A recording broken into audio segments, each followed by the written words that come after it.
দাদুকে পেয়ে গেছি। দাদু, আজ তো রাজসভায় ছুটি। হ্যাঁ রে, মহারাজ শ্বশুর বাড়ি গেছেন বলে ফকরসে একদিন ছুটি পেয়ে গেলাম। মহারাজ ছুটি দিতে পারেন, কিন্তু আমরা তোমায় ছুটি দেবো না গোপাল দাদু। তার মানে আজ কিন্তু আমাদের একটা গল্প শোনাতে হবে। গল্প? ওরে বাবা, আর কত গল্প শোনাবো বলতো? তোদের গল্প বলে বলে আমার গল্পের ভাড়ার তো শেষ রে। এসব কথা বললে শুনছি না। তুমি আমাদের গল্প দাদু, তাই তোমার গল্পের ভাড়ার কখনোই শেষ হয় না। হ্যাঁ দাদু, গল্প শুনবো, গল্প বলো। তা ছাড়বি না যখন, তখন শোন।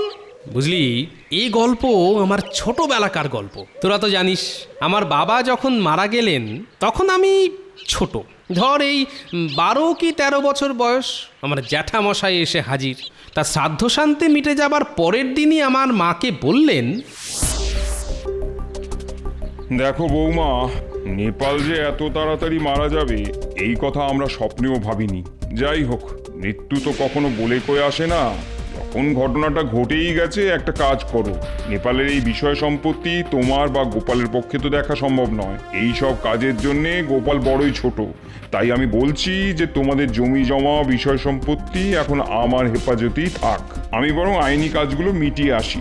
এখন বলো, তোমার কি মত? আমি আর কি বলবো দাদা, আপনি যা ভালো বোঝেন। আমার বাবার জমি তুমি নেবে কেন জেঠু? মেলা ফ্যাচ ফ্যাচ করিস না তো গোপাল। এইটুকু ছেলে, তোর আবার বিষয় আশায় নিয়ে কথা কিসে?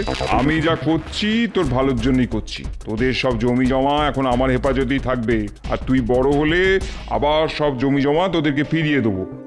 আমি সন্ধেবেলা সব আইনি কাজকর্ম করে নিয়ে ফিরে আসবো। এখন তবে যাই বৌমা। ঠিক আছে দাদা। মা, তুমি এটা কি করলে?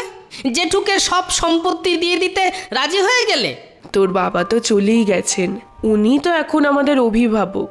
তাই ঠিকই তো বলেছেন, তুই এত ছোট যে তোর পক্ষে জমি জমা চাষাবাদের কাজ এসব করা সম্ভব নয়। আমাকে দেখতে ছোট মা, আমার বুদ্ধি কিন্তু বড় বড় লোকের থেকেও বেশি, সেটা তুমি ভালোই জানো। আচ্ছা যা, তুই পুকুর থেকে ডুবটা দিয়ে আয়, তোর জন্য আমি ভাত বাড়ছি।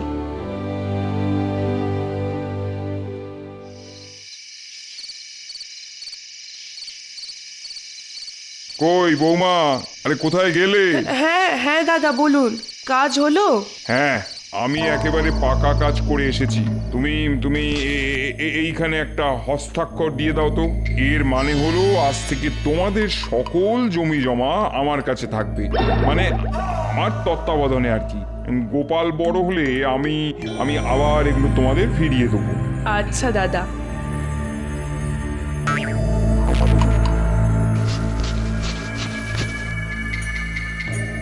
আপনি বরং একখানা কাজ করুন। গোপাল খালি খেলে বেড়ায়, পড়াশোনা করে না মোটেই। আপনি যাচ্ছেন যখন, গোপালকেও সঙ্গে করে নিয়ে যান। হ্যাঁ, সে নিয়ে যাওয়াই যেতে পারে, কিন্তু গোপালের কি আর আমার বাড়িতে মন বসবে? ওর তো বন্ধু বান্ধব, পাঠশালা সবই এখানে। হ্যাঁ, সে তো আমিও ভেবেছিলাম, কিন্তু গোপাল নিজের থেকেই বলল। কি বললো গোপাল? গোপাল বলল ওইখানে পড়াশোনা না করে আপনার গ্রামে গিয়ে পড়াশোনা করবে। তা বেশ তো, গোপালের যখন ইচ্ছে হয়েছে চলুক আমার সঙ্গে।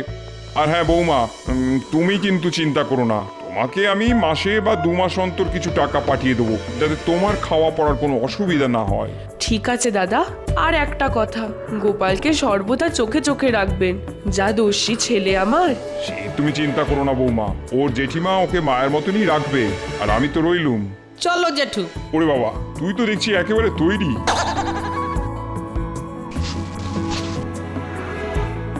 আসছি গো মা, সাবধানে থেকো। দুর্গা দুর্গা।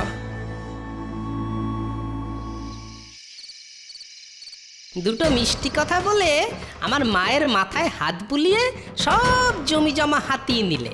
এখন আমাকেও নিজের বাড়ি নিয়ে যাচ্ছ বুড়ো। এবার দেখতে পাবে গোপালের লেজে পা দেওয়ার কি ফল হয়। আমাকে ছেলে মানুষ বলে সব জমি হাতিয়ে নেওয়ার জন্যে তোমাকেও শান্তিতে থাকতে দেব না আমি। হ্যাঁ, আমার নামও গোপাল।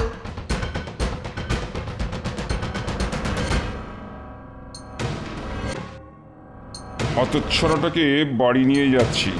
জানি গিন্নি প্রচণ্ড রাগারাগি করবে, কিন্তু জমি জমা সম্পত্তি হজম করতে গেলে ওই হতচ্ছাড়াটাকে সহ্য করতে হবে। তারপর সময় সুযোগ বুঝে কোথাও একটা কাজে লাগিয়ে দেওয়া যাবে।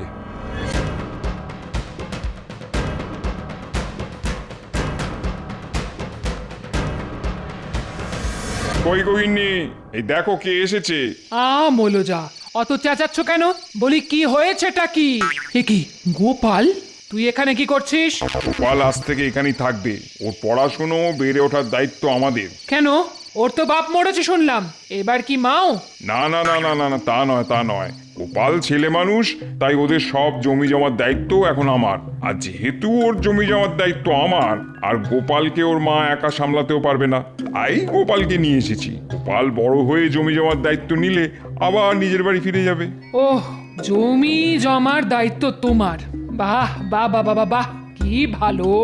তাহলে ঠিক আছে, থাক গোপাল এখানে থাক, মন দিয়ে পড়াশোনা করুক। গোপাল, মুড়ি খাবি? হ্যাঁ, আমি খেতে খুব ভালোবাসি জেঠিমা।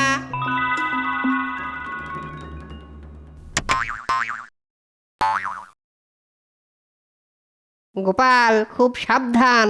ওই ভীষণ মণ্ডল কাকুর গায়ে কিন্তু তুই খবরদার গুলি ছুঁড়বি না। না না, আমি কিছুতেই প্রকাণ্ড মণ্ডল কাকুর গায়ে মারবো না।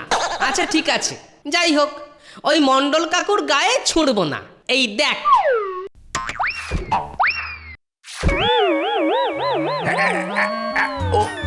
বাপরে বাপ, কে রে কে? ওই নতুন ছেলেটা।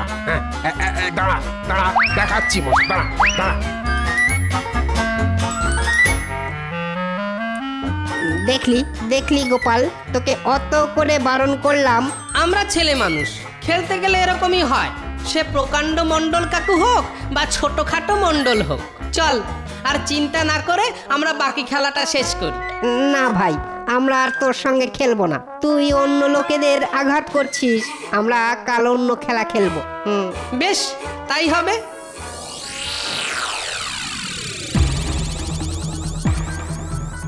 তুই সারা পাড়ার লোককে আঘাত করে বেড়াচ্ছিস। এই যে ভীষণ মণ্ডল মশাইকে এমন আঘাত করেছিস যে ওনার মাথায় রক্তপাত পর্যন্ত হয়েছে। আমি কি জেনে শুনে করেছি জেঠু? খেলতে খেলতে আমি গুলিটা মারলাম আর ওটা ওনার মাথায় লাগলো। তুমি কিছু করনি, তোমার গুলির জায়গায় ওনার মাথা চলে এসছে, এই তো। দাঁড়ারে হতচ্ছাড়া, আজ তোর খাওয়া বন্ধ। না, খাওয়া বন্ধ করতে নেই মণ্ডল কাকু, আমি আপনাকে ইচ্ছে করে মারিনি। জেঠু ঠিকই বলেছে, আমার গুলির জায়গায় আপনার মাথা চলে এসেছিল। আর সামান্য এই অপরাধের জন্য আমার মতো একটা বালককে খাওয়া থেকে বঞ্চিত করবেন? আচ্ছা আচ্ছা, এই বাচ্চা ছেলে, ওকে এবারের মতো ক্ষমা করে দিন। এরপর থেকে কিন্তু একটু সাবধানে খেলো গোপাল।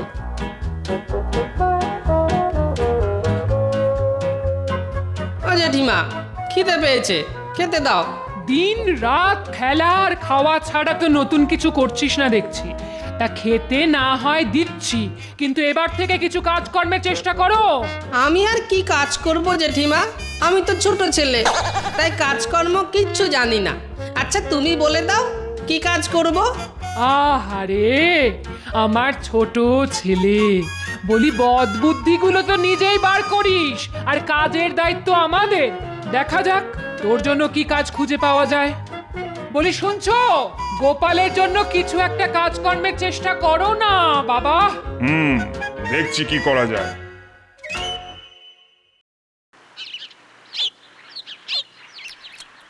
আচ্ছা খাওয়াটা এবার একটু বন্ধ কর, ঘরের কাজকর্মও তো একটু করতে পারিস নাকি? তখন থেকে বলছি আমার 1 সের আটা লাগবে, হরিশ মুদির দোকান থেকে নিয়ে আয়। সেটা পারলি না তো? পেয়ারাটা শেষ করে নি, কুল খেয়ে ফেরার সময় নিয়ে আসবো। পয়সা দাও। যত সব একটা এনে জুটিয়েছে বটে, আর সহ্য করতে হচ্ছে আমাকে। কাজকর্মের বালাই নেই, শুধু খাই খাই আর খাই, অকর্মার হদ্দ একটা। দেখুন না মন্ত্রী মশাই, মহারাজকে বলে আমার ভাইপোটার জন্য যদি একটা কাজের ব্যবস্থা করে দিতে পারেন। মহারাজকে বললে নিশ্চয়ই কিছু একটা ব্যবস্থা হবে। দেখো, আমি বললেই যে ওই মহারাজ কাজে নিয়ে নেবেন এমন তো কোনো কথা নেই। তাই কাজের ব্যাপারে ওই কথা না দিতে পারলেও চেষ্টা যে করব সেটা বলতে পারি, তবে কাজ হবেই সেটা কিন্তু বলতে পারছি না। না না, আপনার ওইটুকু কথাই যথেষ্ট। আমি জানি আপনি যদি একবার মহারাজকে বলেন তাহলে মহারাজ কথা ফেলতে পারবেন না। আচ্ছা আচ্ছা, আমি মহারাজের সঙ্গে কথা বলে কাল তোমায় জানাবো, তারপর মহারাজ ওই যেমনটি বলবেন তেমনটি হবে।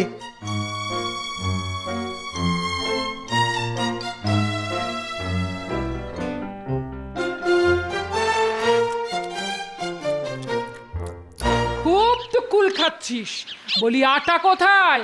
আটা এই যা ভুলে গেছি।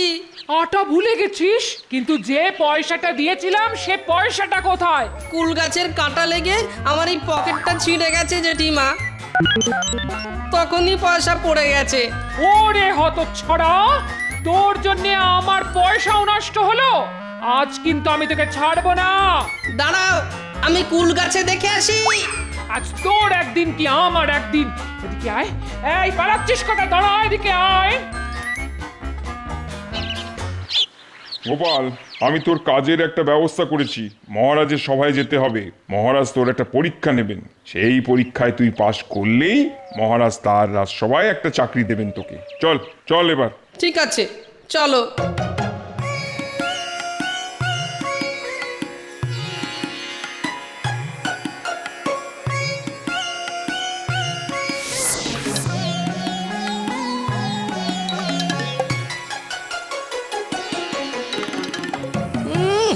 আমার জমি জমা থাকতে আমাকে যদি মহারাজের সভায় চাকরি করতে হয় আর পড়াশোনা লাটে তুলে দিতে হয়, তাহলে আর এখানে এলাম কেন? দেখি কি করা যায়। রাজার কাছে চাকরি হলো না, রাজবৈদ্যর কাছে চাকরি হলো না, বাবা চলে গেছে। আমি আর কতদিন থাকবো যে তোকে বসিয়ে বসিয়ে খাওয়াবো? কি করে খেতে চাস তুই বল? আমি চাষ করে খেতে চাই।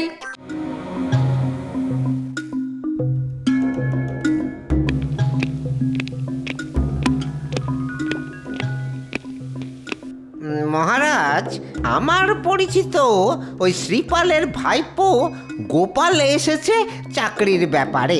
আপনি বলেছিলেন নিজে চাকরির ব্যবস্থা করে দেবেন। হ্যাঁ, তা তো বলেইছিলাম।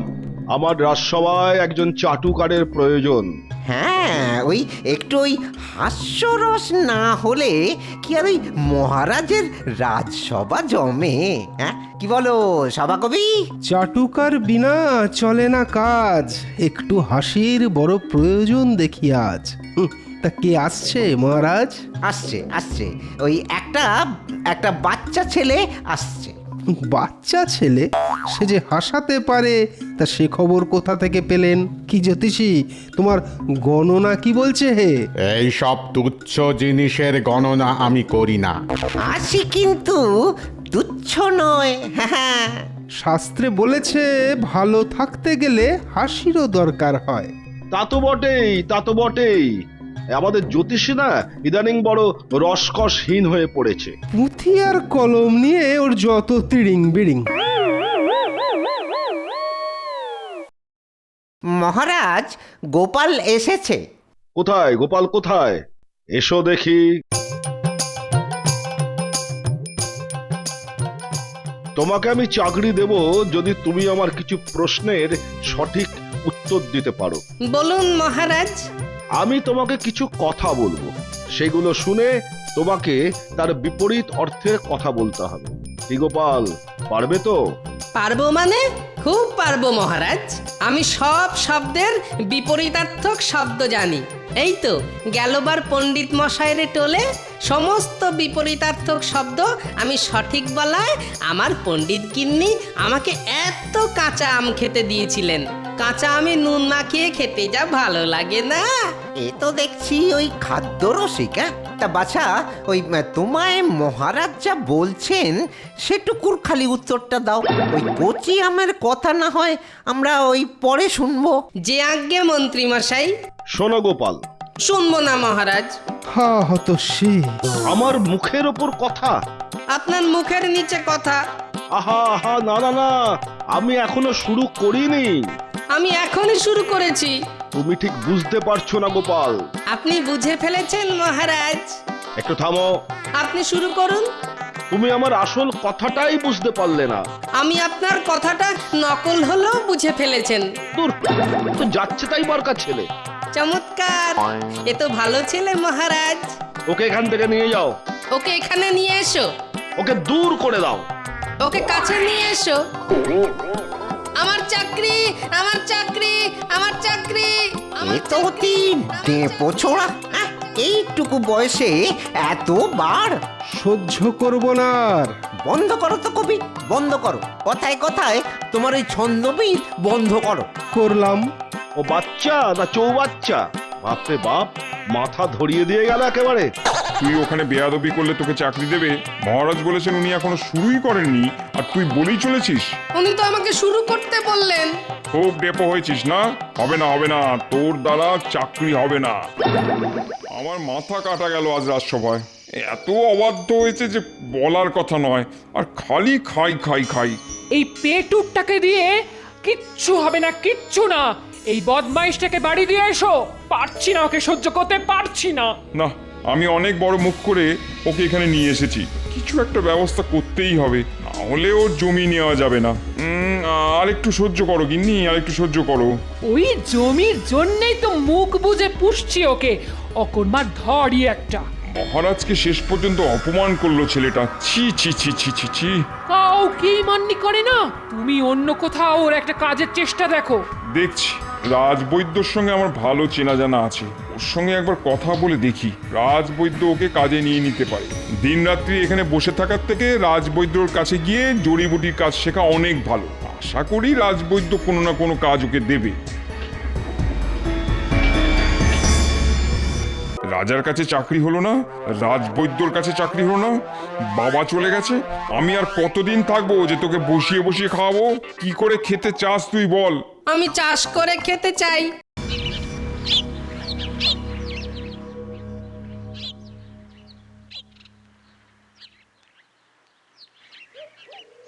নমস্কার রাজবৈদ্য মশাই। নমস্কার নমস্কার। তা বলো, কেমন আছো শ্রীপাল? এই সকাল সকাল বৌমার শরীর ভালো তো? আগে আপনাদের আশীর্বাদে ভালোই আছে, তবে আমার একটা উপকার করতে হবে। হ্যাঁ হ্যাঁ, বলো বলো বলো, কি এমন উপকারের জন্য তুমি সকাল সকাল ছুটে এসেছো? বলো। বৈদ্যমশাই, এ হলো আমার ভাইপো গোপাল। গোপাল? বাহ, সুন্দর ছেলে। তবে তোমার স্থূলতা বেশ নজর কাড়ার মতো।